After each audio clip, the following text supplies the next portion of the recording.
A wealthy and beautiful California woman, Mrs. Patricia Gregory, has spent 14 years searching the world over for her little daughter, Joan Gregory.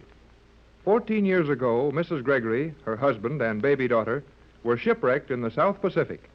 Everyone on board was believed lost except Mrs. Gregory, but she has always felt that her little girl was also saved. This belief has caused Mrs. Gregory to offer a large reward for news of any young white girl found in the South Sea Islands who might prove to be her daughter. 14 years she has waited in vain, but now the story begins in Los Angeles. It is just 12 o'clock midnight. A police radio car is cruising near Mrs. Gregory's home. Car 67 at Weston and Slauson, a 5. Car 67 at the service station, Weston and Slauson, a 5. Car 14. That's us. Let's hear it then. Calling car 14. Car 14 in North Chester Place, near the Adams Street entrance. Investigate a prowler. North Chester Place near Adams. That is all. Cut him off. We'll have a look around.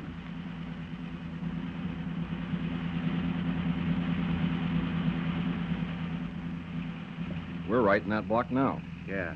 Slow down. This ought to be it. I thought I saw somebody on that lawn there. That's the Gregory place, isn't it? Yeah. There is something moving there. He's up the driveway, right behind him.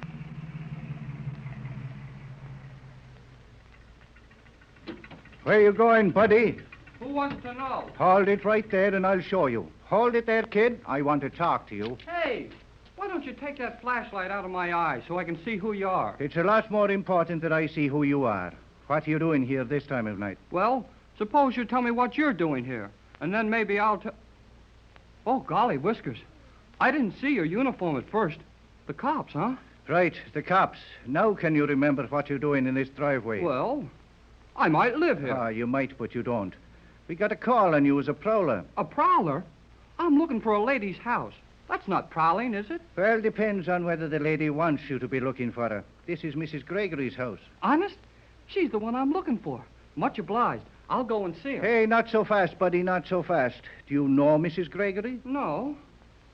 But I've got some news for her. I heard about her little girl being lost in the South Seas on a magic island. Oh. And I... So, her little girl's lost on a magic island, eh? And her mama don't know it, but you're going to tell her. Well, I'm Santa Claus, and I'm taking you to the North Pole with me. Come on. Hey, let go of my arm. Oh, you're going to the station house. Come on. No, I'm not. Help! Help! Oh, Mrs. Gregory! Will you shut hey, up? Somebody help! Hey there, you! Hey, now you walk him up in the Gregory house. I hope I woke somebody's up the whole coming. block.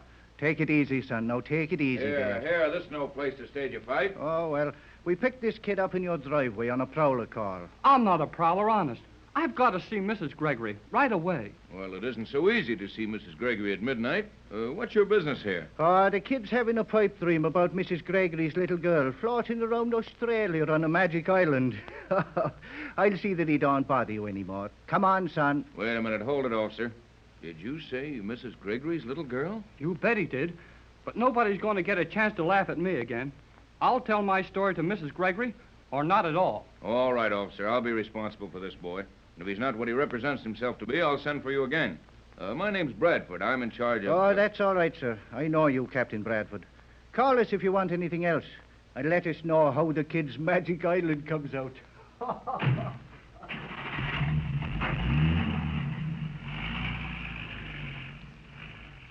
I'm sure glad you came out, sir. He was going to take me to jail. Well, if your story doesn't sound just right, you'll still get a chance to go. Come on up to the house now. We'll meet Miss Gregory. I know she'll want to hear my story, but I kind of hate to get her up at this time of night. Never mind that. Miss Gregory and I were just going out.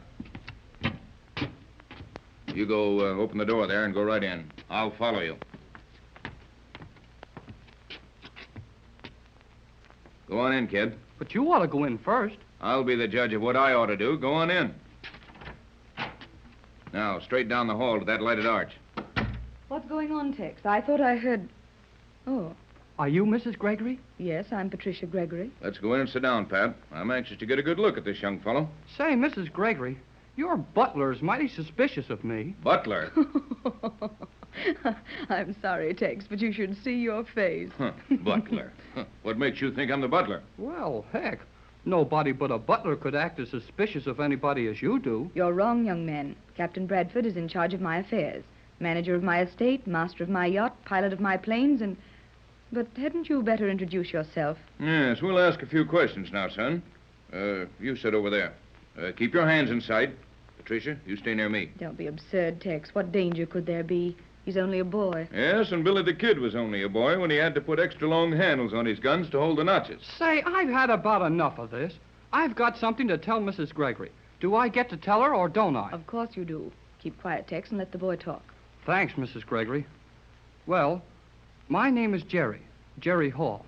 This afternoon, I picked up a radio message on my shortwave set on a band I'd never heard anything on before. Somebody was talking in funny broken English and said that an old sailor was very sick in a hospital somewhere near Honolulu.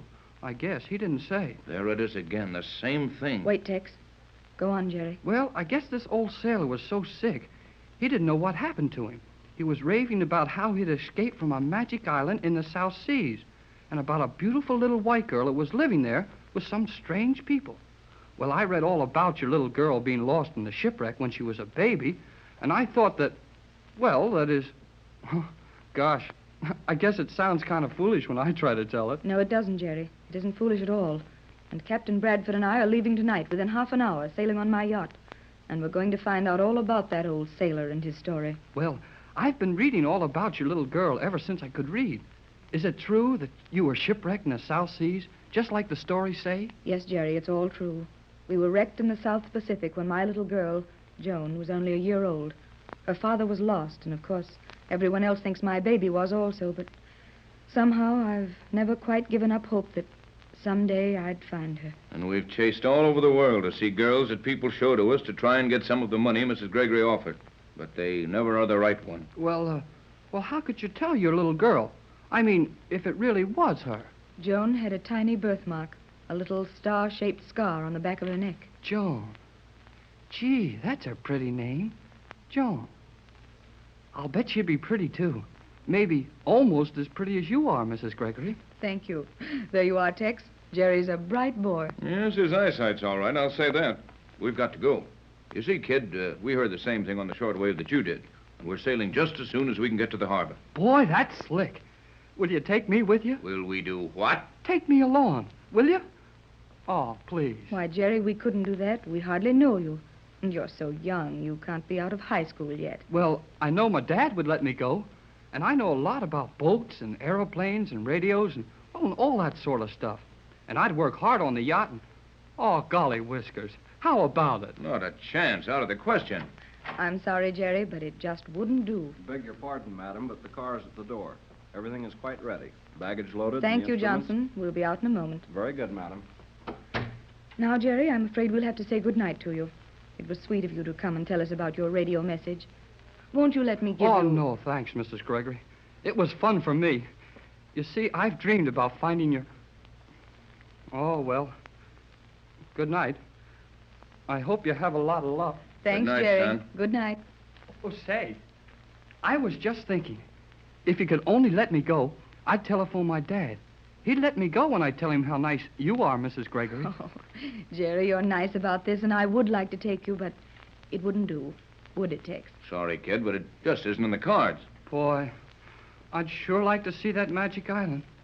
The broadcast said there was something mysterious about it. How ships tried to sail up to it and couldn't, and that it was big but invisible. He gave the exact position. It might be true. Afraid not, Jerry. We'd sailed through there on 2 steamer lanes. There isn't an island the size of a watermelon that isn't on the chart. Well, I guess I'd better go now. I'll see you to the door. Are you afraid I'm going to take something? No, but I'm going to take something. Something to remember you by. Open the door. Go ahead. Open it. Gee whiz. That flashlight nearly blinded me. Sorry, but we like to take pictures of the people who come to see us at midnight, and we like to know when they open our door, too. But when I came in, I opened the door myself, and nothing happened. And I had the flashlight shut off. Now go on, kid. Get out. Oh, I'm sorry I bothered you, sir. Good night. Tex, why were you so rough about sending him out? I just got an idea. That boy's smart. He could have broadcast that message himself just to get a trip to the islands with us. Well, I suppose so, but I do wish we could have taken him. Well, it might have been wise at that. And I could have kept an eye on him till we ran the story down. Oh, well, forget it. Hurry, Tex. Johnson's waiting in the car, and Jameson will lock up until we return.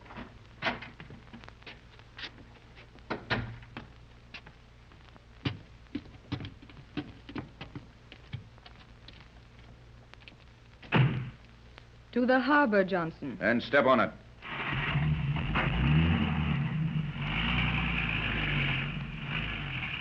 Johnson. Oh, Johnson. Yes, madam. We're awfully crowded back here. Couldn't you find room up front for this roll of steamer rugs? I tried to put the roll up here, but he wouldn't have it. Who wouldn't have what? The young gentleman inside the rug, sir. Huh? Say, Pat, there is somebody inside this roll. And I can guess who it is. I didn't think you'd find me till we got to the boat, and then maybe you'd take me with you. I ought to wring your neck. Now, Tex. Oh, I know, Patricia, but... Gee, Mrs. Gregory, that's an awful pretty name, Patricia. Oh, now, look.